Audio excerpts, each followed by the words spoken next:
The moment that changed everything wasn't some dramatic revelation or gut-wrenching confrontation. No, it was as mundane as a dropped receipt on the kitchen counter. A small, insignificant scrap of paper that would have gone unnoticed if I hadn't been cleaning up after Lisa's latest whirlwind morning. She'd left the house in a rush, as usual, her perfume lingering in the air. A scent I used to love but now found suffocating. The receipt was from a restaurant I'd never heard of, dated 2 nights ago. I stared at it, my mind working overtime to reconcile the information. Lisa had told me she was out with her sister that evening. But unless her sister's name was now David, and she'd ordered 2 glasses of red wine, someone was lying. I didn't react right away. I'm not the type to jump to conclusions. Instead, I folded the receipt, slid it into my pocket, and went about my day. But the unease settled in my chest like a stone. Lisa and I weren't perfect, who is? But we weren't the type to let things fester. Or at least that's what I'd always believed. She'd been distant lately, sure, but life was busy. Work was demanding for both of us, and we'd fallen into a rhythm that felt more like parallel lines than a partnership. But this was something different. That evening, Lisa came home late. She breezed through the door with the kind of energy that didn't match the long, tiring day she claimed to have had. Her hair was perfect, her lipstick fresh, and her smile, that same smile that once made me weak in the knees, felt like a mask. "Hey!" she chirped, dumping her bag on the couch. "How was your day?" "Fine," I replied, trying to sound casual. My hand brushed against the folded receipt in my pocket. "Dinner's on the stove," I added, watching her closely. Lisa hesitated. She always ate whatever I cooked, but tonight she waved it off with a dismissive, "I'm not that hungry. Ate a big lunch at work." I nodded, biting my tongue. Later that night, as she scrolled through her phone in bed, I couldn't resist. "Lisa," I said, keeping my voice steady, "where'd you say you went the other night?" She barely looked up. "Out with my sister, why?" I took a deep breath, pulling the receipt from my pocket and placing it on the nightstand between us. Her eyes flickered to it, and for a split second, I saw something I hadn't seen in years: fear. "What's this?" I asked, though I already knew the answer. Lisa's smile returned, but this time it was strained. "Oh, it's nothing. I met up with a colleague for lunch. Business stuff. I must have forgotten it in my bag." Her words were smooth, practiced even. But her eyes, those eyes that used to be my safe place, were darting around like a trapped animal. "At 9 p.m.? I pressed. Her jaw tightened. "What are you trying to say, Ryan?" The room went still. My heart pounded in my ears, but I didn't back down. "I'm saying it doesn't add up, Lisa. None of it does." And then, for the first time in our years together, Lisa snapped. "You're being ridiculous," she spat, standing up so fast the bed shook. "Do you really think I'm cheating on you? God. Ryan, this paranoia is pathetic." I stayed silent, watching her pace the room. She was cornered, and we both knew it. "You want to know the truth?" she hissed, her voice dripping with venom. "Fine. I wasn't with my sister. I went out for a drink. Alone. Because I needed a break. From you." Her words hit like a slap. "A break from me?" I repeated, my voice barely above a whisper. "Yes, you," she shouted. "You're suffocating, Ryan. Always hovering, always questioning. Maybe if you looked in the mirror, you'd see why I need some space." I didn't recognize the woman standing in front of me. This wasn't the Lisa I married. This was someone colder, sharper, and crueler. But the worst part wasn't her words. It was the way she said them, with such conviction, like she truly believed I was the problem. Like I was the one tearing us apart. In that moment, I realized something terrifying. Lisa wasn't just lying to me. She was lying to herself. The house was quiet when Lisa left that morning, but the silence wasn't peaceful. It was heavy. I sat at the edge of the bed, staring at the empty doorway she'd walked through just minutes ago. Her cheerful goodbye had been too perfect, too practiced, as if rehearsed to throw me off the scent. The receipt from the night before burned in my pocket like a hot coal. My gut told me that something bigger was happening, something I couldn't ignore any longer. And for the first time in our years together, I didn't just want answers. I needed them. After she left, I paced the kitchen, running through the facts I already had.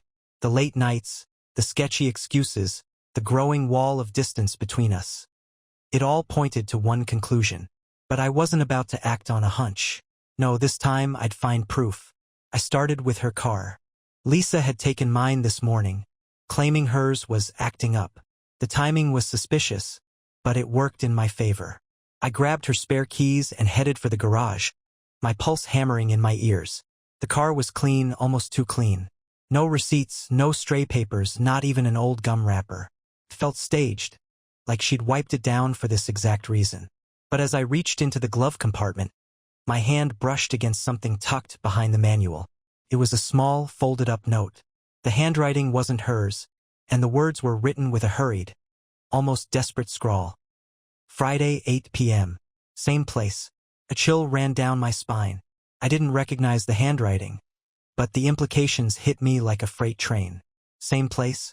Same as what? I unfolded the note again, scrutinizing every curve of the letters, but it gave me nothing. Just those 5 words, taunting me. By the time Lisa came home that evening, I was wound tighter than a spring.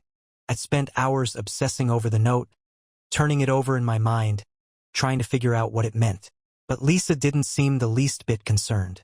She breezed in like it was just another ordinary day, carrying takeout bags and smiling like she hadn't a care in the world. "Brought dinner," she called, setting the bags on the counter. I stayed seated at the dining table, my hands clasped tightly together. "How was your day?" I asked, trying to keep my tone light. She shrugged. "Busy. Ran around all morning. Then lunch with Megan." Another lie. I watched her unpack the food, the scent of fried rice and sesame chicken filling the room.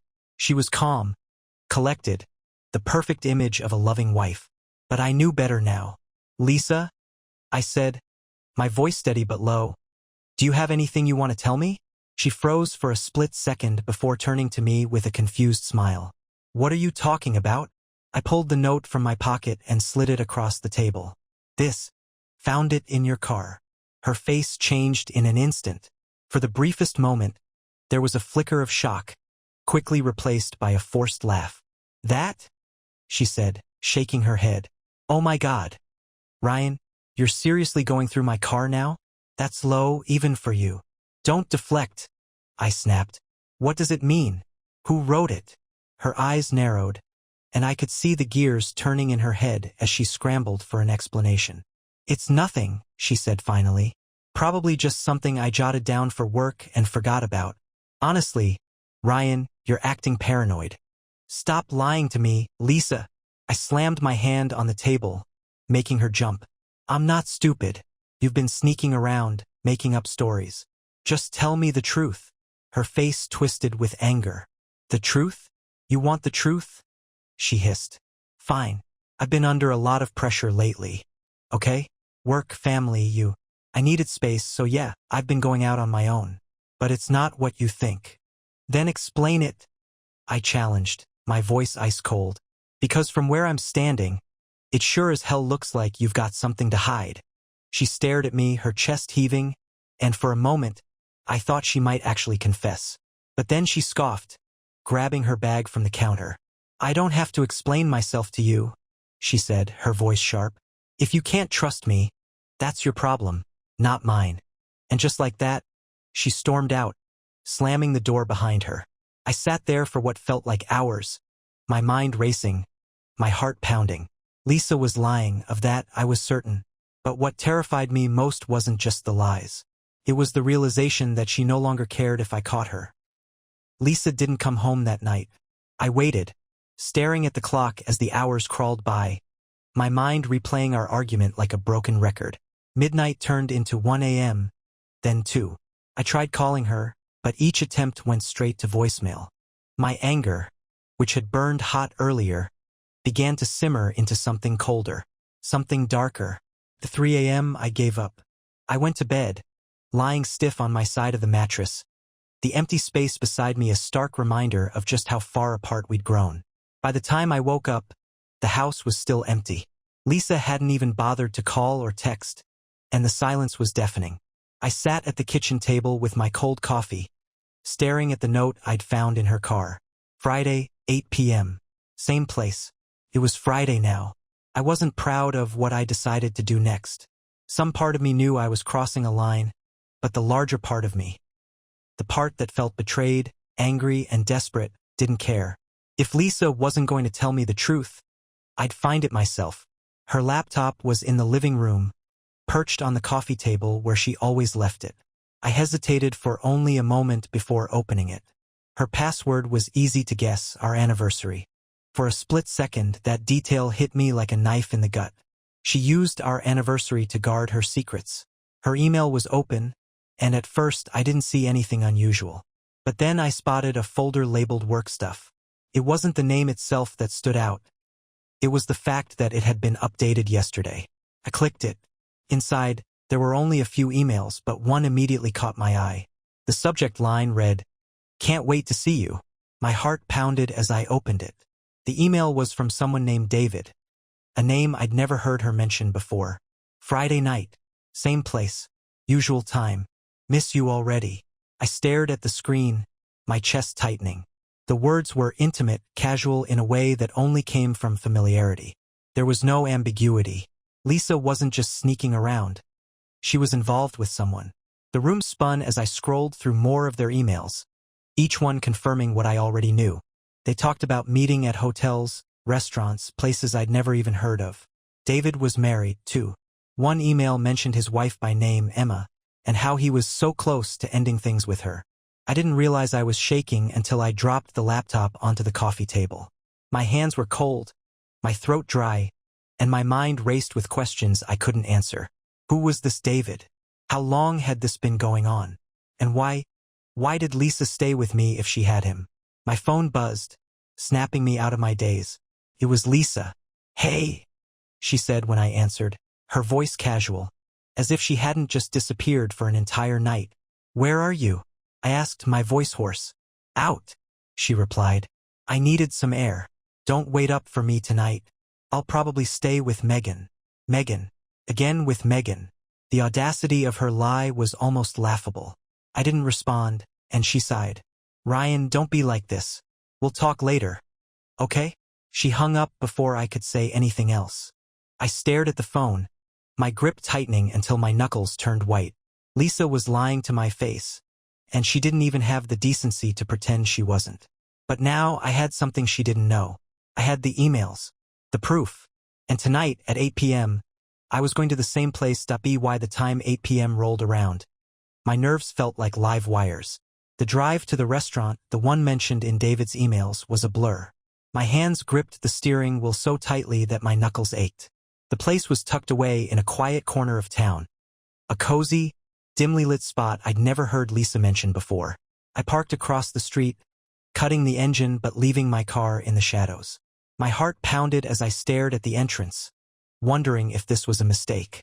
But then I saw her. Lisa. She stepped out of a cab, her hair perfectly styled, wearing a dress I hadn't seen in years. A sleek black number that hugged her frame in all the ways that used to leave me breathless. My breath caught in my throat as I watched her walk inside, her heels clicking against the pavement like a countdown to something inevitable. And then came David. He arrived minutes later, stepping out of a silver sedan. He was tall, well-dressed, and annoyingly confident. The kind of man who looked like he knew exactly what he wanted and how to get it. He glanced around the street briefly, his posture casual but purposeful, before heading inside. For a moment, I just sat there, frozen. Seeing them together, two people who'd built this world of lies right under my nose, was like a punch to the gut. But I didn't come here to sit in the dark. I grabbed my phone, stepping out of the car and crossing the street. My pulse hammered in my ears as I pushed through the restaurant doors, scanning the room. It was busy, filled with couples and groups chatting over wine and candlelight. But I only had eyes for one table. There they were. Lisa and David sat in a corner booth, their heads close together, their voices low. She laughed at something he said, a soft, genuine laugh that I hadn't heard in months. My stomach churned. I walked straight up to their table. Neither of them noticed me at first. Lisa's attention was entirely on David. But when I stopped in front of them, she finally looked up. Her face went pale. "Ryan?" she stammered, her voice shaky. David turned to me, his brow furrowing in confusion. "Who's this?" he asked, his tone cautious. "Her husband," I said flatly, my eyes locked on Lisa. "Mind if I join you?" Lisa's mouth opened and closed like a fish out of water. She looked completely unprepared, like a child caught sneaking candy from the jar. David, on the other hand, sat back in his chair, his expression shifting to something resembling smug defiance. "Look," he said, raising his hands. "I don't know what this is, but—" "Shut up," I snapped, cutting him off. My eyes never left Lisa. "Start talking. Now." "Ryan, I can explain," she blurted, her voice trembling. "This isn't what it looks like." I laughed bitterly, pulling my phone from my pocket and holding it up. "You mean it's not you two meeting here every week? Not you emailing him about your little rendezvous? Not you betraying everything we've built?" Her eyes widened as she realized what I meant. "You went through my email?" she hissed, her voice low but venomous. "You lied to my face." I shot back. "Don't try to make me the villain here." David shifted uncomfortably in his seat. "Maybe we should." I said. "Shut up," I snapped, my gaze slicing to him like a blade. "You don't get to talk. You've got a wife, right? Emma, isn't it? Does she know where you are tonight?" That shut him up. Lisa's hands trembled as she reached for her glass of wine, taking a shaky sip. "Ryan, please," she pleaded, her voice barely above a whisper. "Can we not do this here?" "Why not?" I said, my voice rising. "You've been doing this here for God knows how long. What's one more scene, huh?" The restaurant was starting to go quiet now, nearby tables turning their heads toward us. Lisa's face burned red, her carefully constructed facade crumbling under the weight of my words. David stood abruptly, tossing a few bills on the table. "I think it's best if I leave," he muttered, shooting Lisa a glance before walking out without another word. "Coward."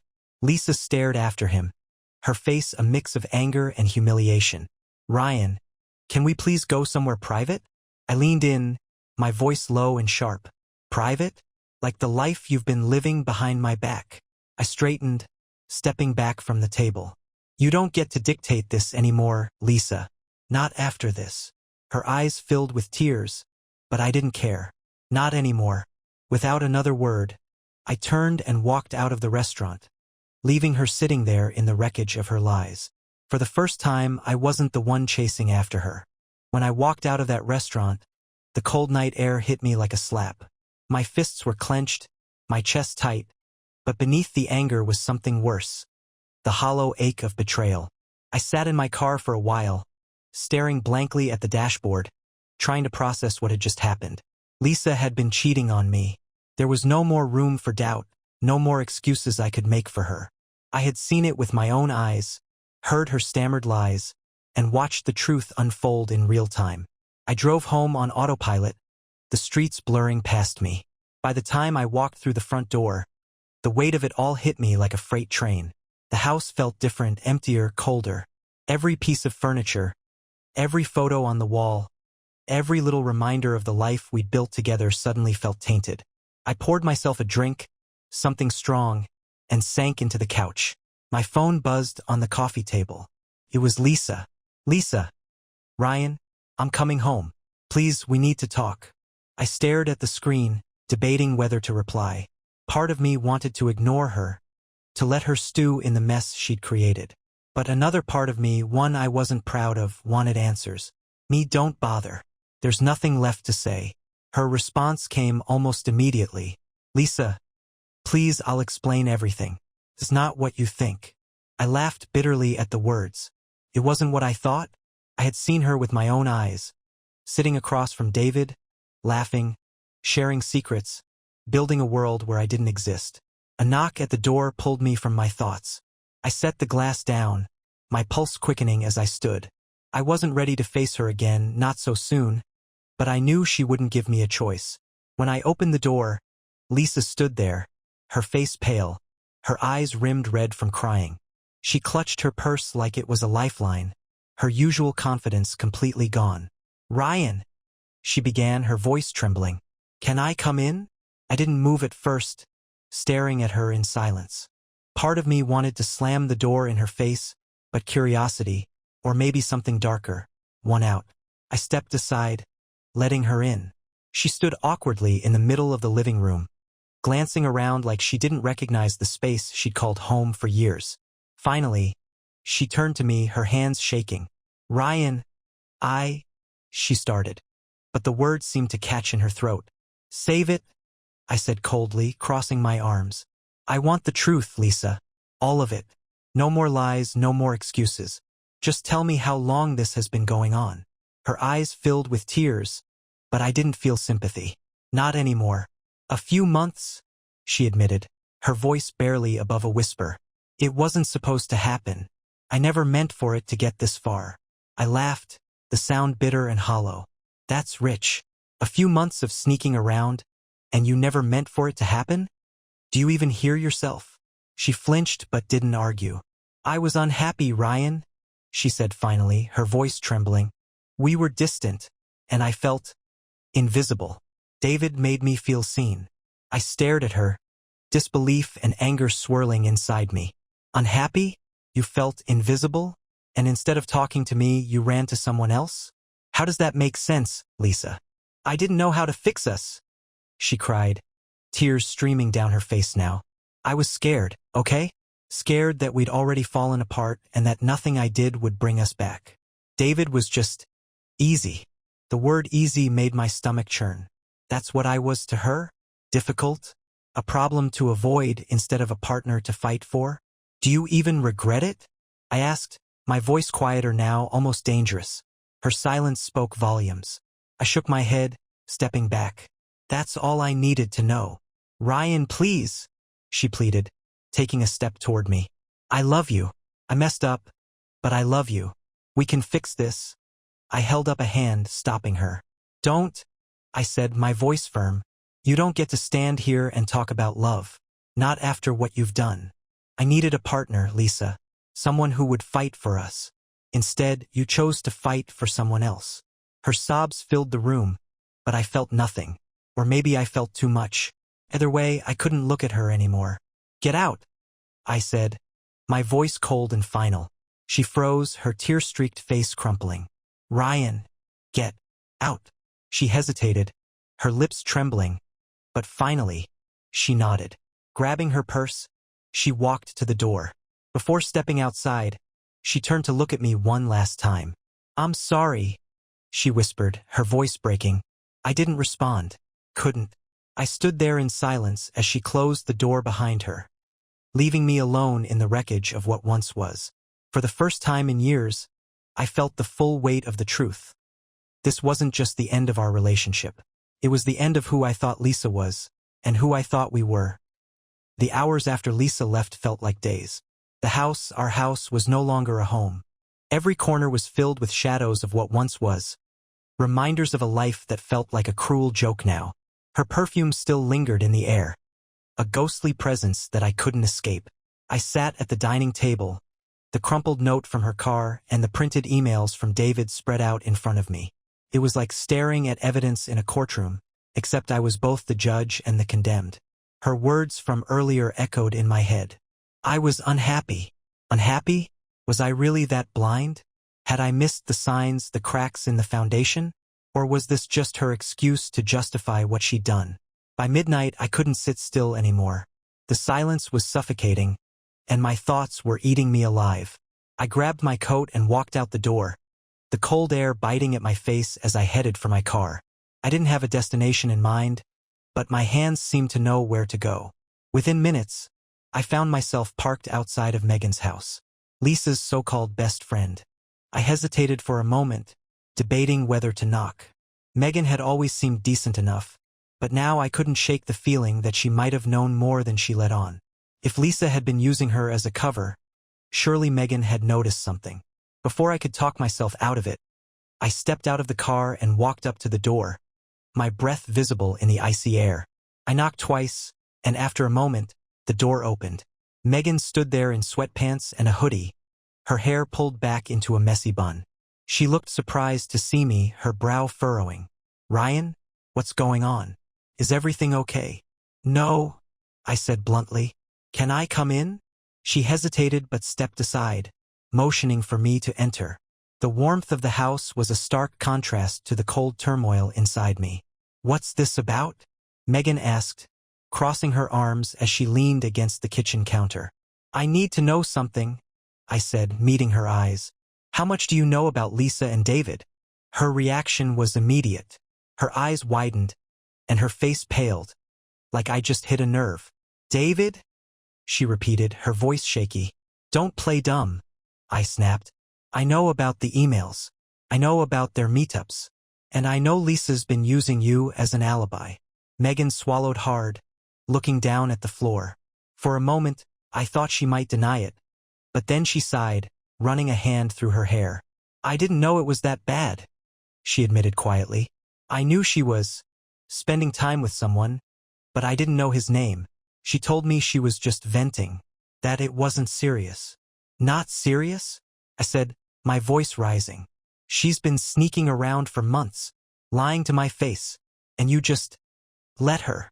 Megan flinched at my tone. "What was I supposed to do, Ryan? She's my friend." I didn't know how far it had gone. I thought. She cut herself off, shaking her head. "I thought she'd snap out of it before it got out of hand." I let out a bitter laugh. "It's way out of hand." Megan looked genuinely guilty, but it wasn't enough. Nothing she said could change the fact that she'd enabled Lisa's betrayal, whether intentionally or not. "She's been saying she's unhappy," I said, more to myself than to Megan. "That I made her feel invisible." Megan hesitated, like she was choosing her next words carefully. "Lisa's been off for a while," she said finally. "She didn't talk about it much, but I could tell she was struggling with something. I don't think this was just about you, Ryan. I think she's been unhappy with herself for a long time." Her words hit me like a gut punch. It wasn't the answer I wanted, but it felt closer to the truth than anything Lisa had said. "Why didn't she just tell me?" I asked, my voice barely above a whisper. "Why did she have to do this?" Megan shook her head. "I don't know. Maybe she was scared. Maybe she didn't know how to ask for help. Or maybe—" she hesitated. "Maybe she didn't think you'd forgive her." Forgive her. The word tasted bitter on my tongue. Could I forgive her? I stood up, the weight of everything pressing down on me.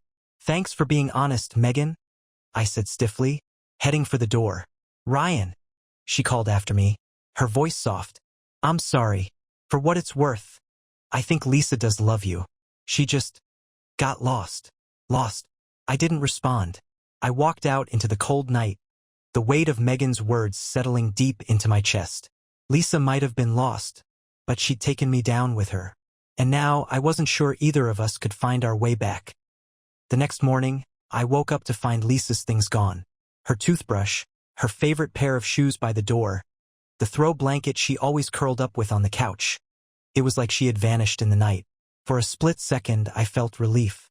The house was quieter without her, less charged with tension.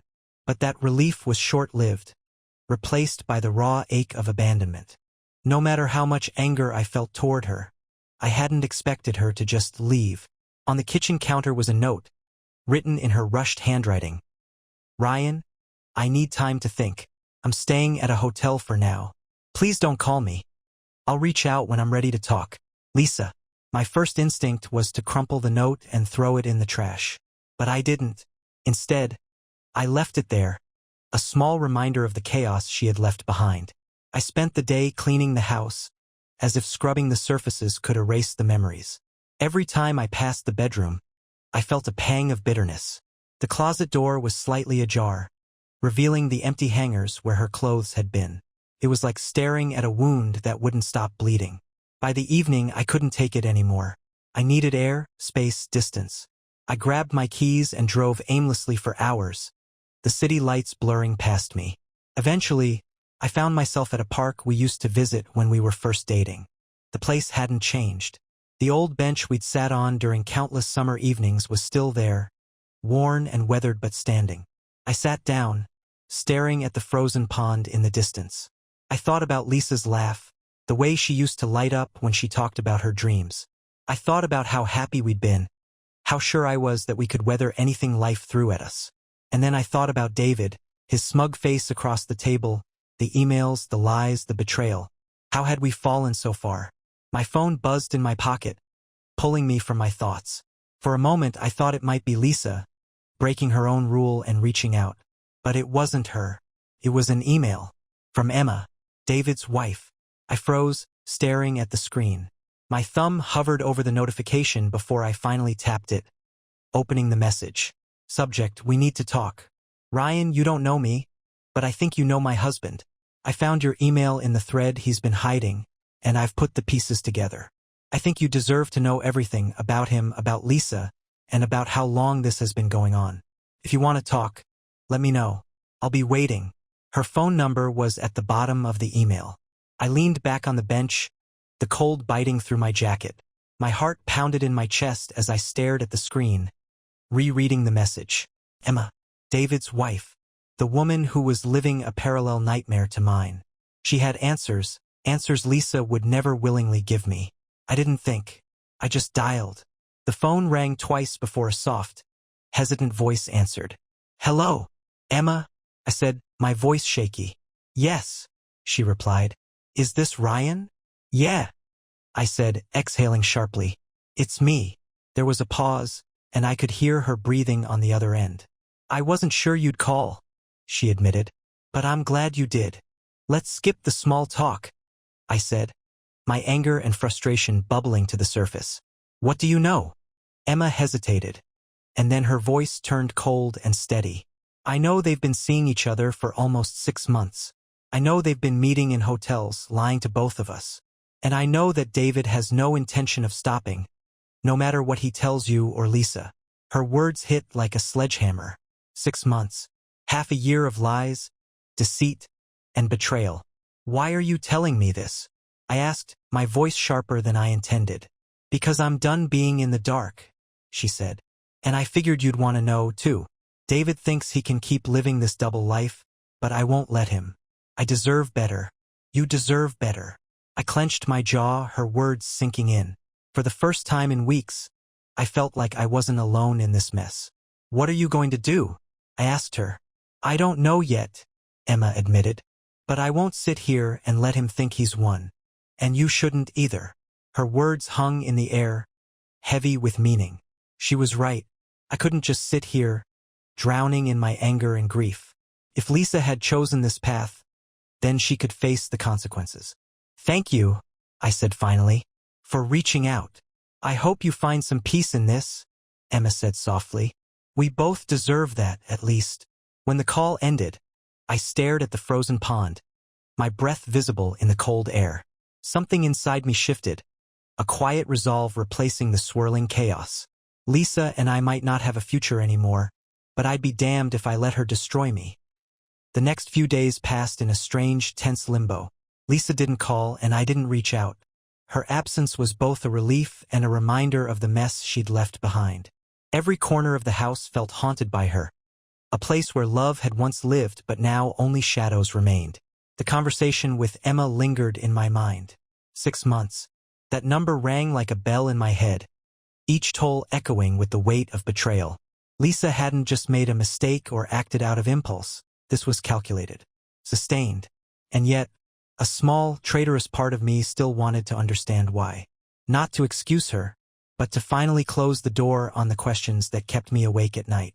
That opportunity came sooner than I expected. It was late one evening when my phone buzzed on the coffee table.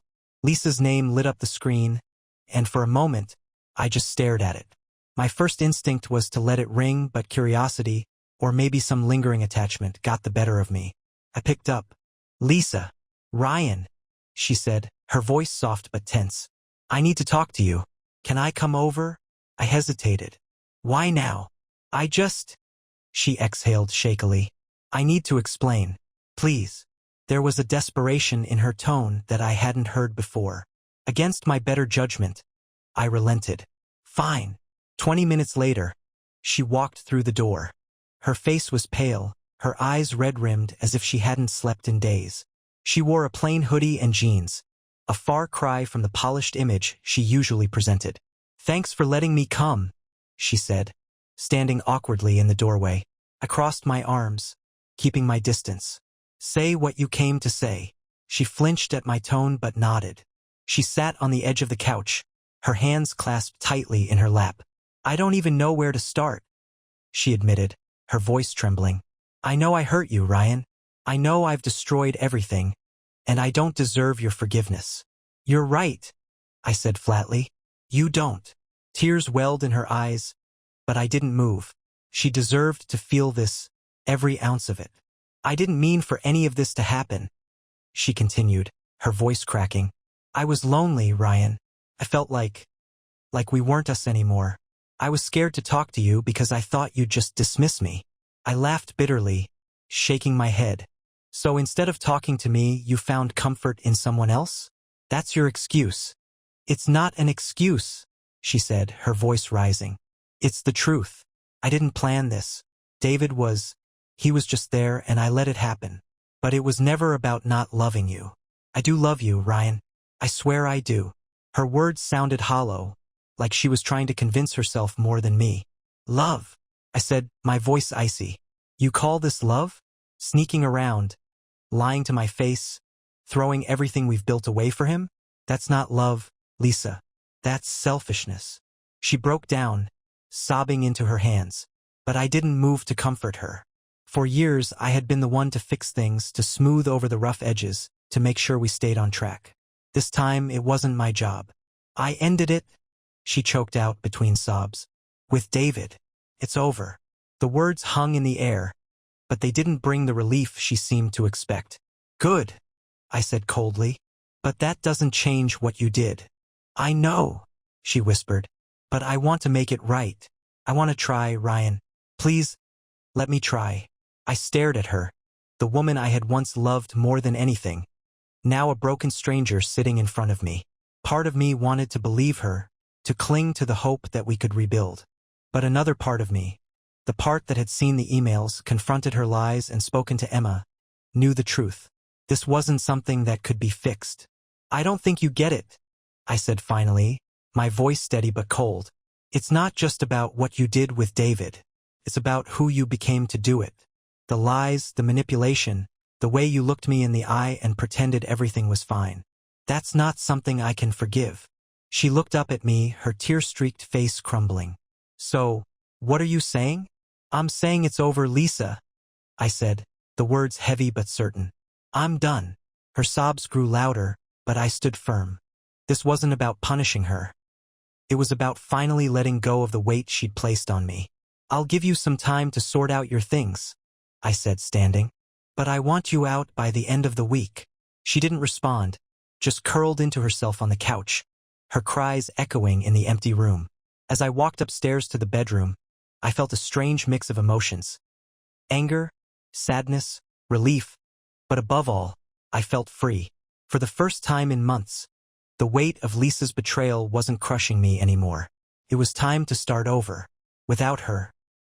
The next morning, Lisa was gone.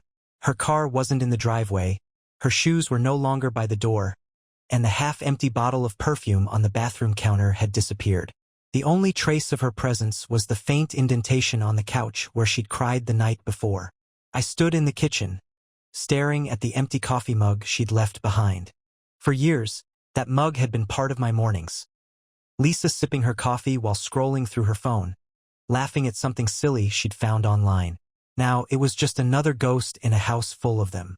The silence in the house was suffocating.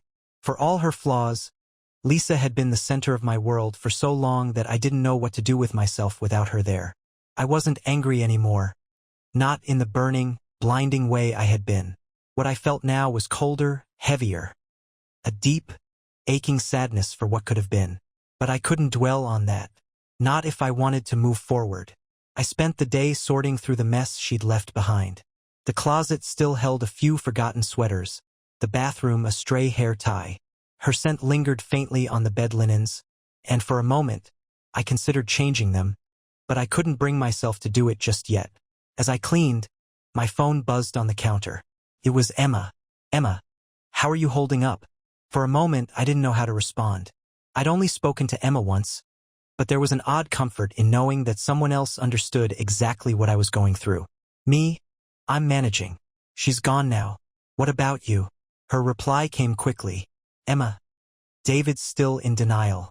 Keeps saying he loves me and wants to work things out, but I can't even look at him. I'm staying with my sister for now. It's hard, but better than staying with him. I stared at her message, my thumb hovering over the keyboard. Finally, I typed, "Me, I get that." Lisa said the same thing about wanting to fix things. But how do you fix something when the foundation's already gone? Emma didn't reply for a few minutes. When she did, her words were simple but hit harder than I expected. "Emma, you don't. You rebuild something new. Without them." Her message stuck with me for the rest of the day. Rebuild something new.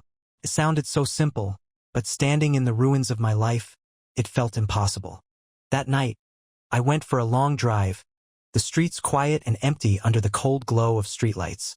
I found myself at the park again, sitting on the same bench as before. The pond was still frozen, the air biting at my skin, but I didn't care. I thought about Lisa, about the life we'd built together. I thought about how easy it had been to ignore the cracks, to convince myself that everything was fine even as the walls crumbled around us. And then I thought about Emma's words. Rebuild something new. I pulled out my phone, staring at Lisa's name in my contacts. For a moment, I considered deleting it, erasing her from my life entirely. But I didn't. Instead, I scrolled to the bottom of the screen and hit block. It wasn't about hating her or pretending she'd never existed. It was about taking the first step toward rebuilding without her.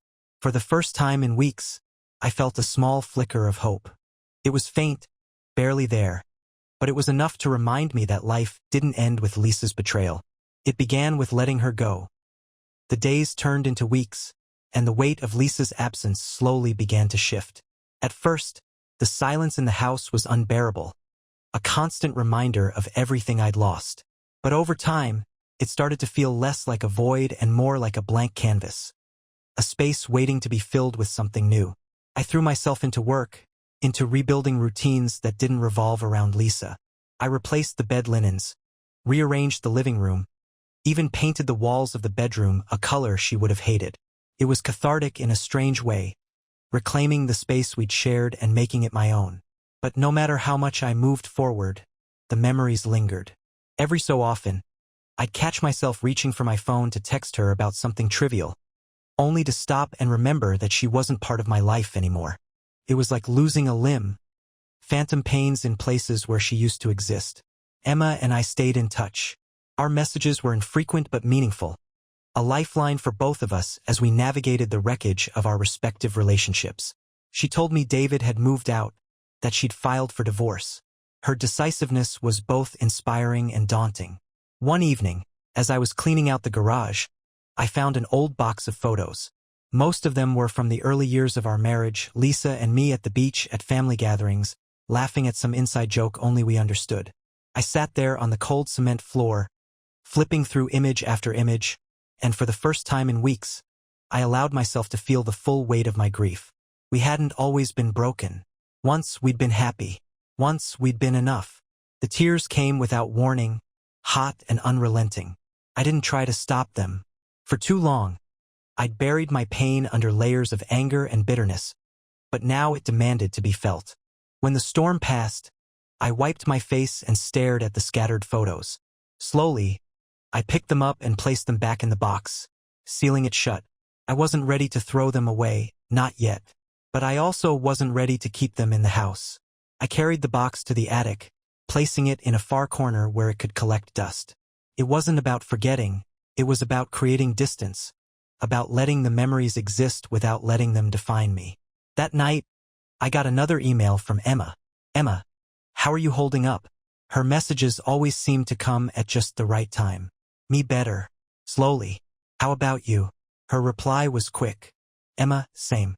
Some days are harder than others, but I think I'm finally starting to feel lighter, like I can breathe again." I stared at her message for a long time before typing back. "Me, it's strange, isn't it? How someone can destroy you, and yet the world keeps moving like nothing happened." Emma, yeah, but maybe that's a good thing. It forces us to move with it. I smiled faintly at her words. She was right. The world didn't stop for Lisa, or for me, or for the shattered pieces of our marriage. Kept turning, dragging me forward whether I liked it or not. The next morning, I woke up early and went for a run, something I hadn't done in years. The air was crisp, the sun just starting to rise, and for the first time in what felt like forever, I felt okay. Not happy, not whole, but okay. As I ran through the quiet streets, I realized something important. My life with Lisa was an unfinished chapter, a story that had ended abruptly and painfully. But it wasn't the whole book. There were still chapters left to write. And for the first time I was ready to start. It was on a quiet Sunday morning, 2 months after Lisa had walked out of my life, that the phone call came. I was sitting at the kitchen table with a fresh cup of coffee, my laptop open to a list of local hiking trails I'd been meaning to explore. The house was starting to feel like mine again. No longer a shared space haunted by memories, but a refuge I was reclaiming, bit by bit. The number on the screen wasn't one I recognized, but something about it made me pause. After a moment's hesitation, I picked up. "Hello, Ryan." Her voice hit me like a shockwave. I hadn't heard it in weeks, and yet I recognized it instantly. "Lisa." I stayed silent, gripping the phone tighter. "Ryan, are you there?" she asked, her tone uncertain. "What do you want, Lisa?" I said, my voice sharper than I intended. There was a long pause, and then she sighed. "I know I'm the last person you want to hear from, but I needed to talk to you." I leaned back in my chair, already weary of whatever this conversation was going to be. "About what?" "About everything," she said quietly. "I've been doing a lot of thinking, and I realized I can't move forward until I've made things right, or at least tried to." Her words hung in the air, and for a moment, I didn't know how to respond. Part of me wanted to hang up, to shut the door on her and never look back. But another part of me, the part that still felt the weight of unanswered questions, couldn't ignore her. "Fine," I said finally. "Talk." She took a shaky breath. "I know I hurt you. I know I destroyed everything we had, and there's nothing I can say to make up for it. But I need you to understand why." "Why?" I repeated, my voice tinged with disbelief. "Lisa, I don't care why. You made your choices. You lied, you cheated, and you threw us away. That's all there is to it." "It's not that simple," she said, her voice breaking. "I was lost, Ryan. I didn't know who I was anymore. I felt like I was drowning, and instead of reaching for you, I ran. I thought David was the answer, but he wasn't. He was just an escape." Her words struck a nerve, stirring something deep inside me that I didn't want to face. Anger, sadness, the faint, lingering echo of love. "And now what?" I asked, my tone harsh. "You want me to feel sorry for you? To forgive you? Because that's not going to happen." "I'm not asking for forgiveness," she said quickly. "I know I don't deserve it. I wanted to tell you that I'm sorry. For everything. For the lies, the betrayal, for not being the person you needed me to be. I'm sorry." Her apology felt genuine, but it didn't bring the closure I thought it might. Instead, it left me feeling hollow, like there was still a piece of the puzzle missing. "What do you want from me, Lisa?" I asked, my voice quieter now. "I don't know," she admitted. "Maybe nothing. Maybe just the chance to say I'm sorry, and to know that you're okay." Her words lingered, filling the silence between us. "I'm okay," I said finally, my voice steady. "Or at least I'm getting there. But that's not because of you. It's because I've finally stopped waiting for you to come back." Lisa didn't respond right away, but when she did, her voice was soft and full of regret. "I understand, and I'm glad you're finding your way." For the first time in months, I felt a strange sense of peace. Not because I forgave her, but because I no longer needed to. "I hope you find your way too, Lisa," I said, surprising even myself with the words. "Thank you," she whispered. "Goodbye, Ryan. Goodbye." The call ended, and I set the phone down on the table, staring at it for a long moment. I didn't feel angry or sad. I didn't feel relief or closure, either. What I felt was something different, something lighter. Lisa's chapter in my life was finally, truly over. And now, I could focus on the chapters still waiting to be written. The weeks after Lisa's call felt different. Not easier exactly, but lighter, like a weight I hadn't even realized I was carrying had been lifted. Her apology, while far too late to mend anything, had given me the one thing I didn't know I needed. a sense of finality. For the first time in months, I started to truly move forward. It began with small things. I signed up for a cooking class, something Lisa and I had always talked about but never did. I started running again, each mile clearing my mind and strengthening my resolve. I reached out to old friends, people I'd neglected in the whirlwind of marriage and then the chaos of its collapse. But the biggest change came one crisp Saturday morning. I was at the local farmer's market, wandering through rows of fresh produce and handmade crafts, when a voice called my name. Ryan. I turned to see a familiar face, Emma. She stood there, a small bag of apples in her hand, bundled up against the chilly air. For a moment, neither of us spoke, caught off guard by the chance meeting. Emma, I said finally, a small smile tugging at my lips. Hey, she replied, her own smile cautious but genuine. We fell into an easy conversation, catching up on how we'd both been. She told me she was officially divorced now, living in a small apartment across town and focusing on her career. I told her about the cooking class, the runs, and the slow but steady process of rebuilding my life. It sounds like you're doing well, she said, her smile growing warmer. I'm trying, I admitted. What about you? Emma hesitated, then nodded. It's been hard, but yeah, I'm getting there. We talked for a while longer, and as the conversation flowed, I realized how comfortable it felt. Emma wasn't just someone who understood what I'd been through. She was someone who'd lived it, survived it, and come out stronger on the other side. When the market started to wind down, we exchanged numbers.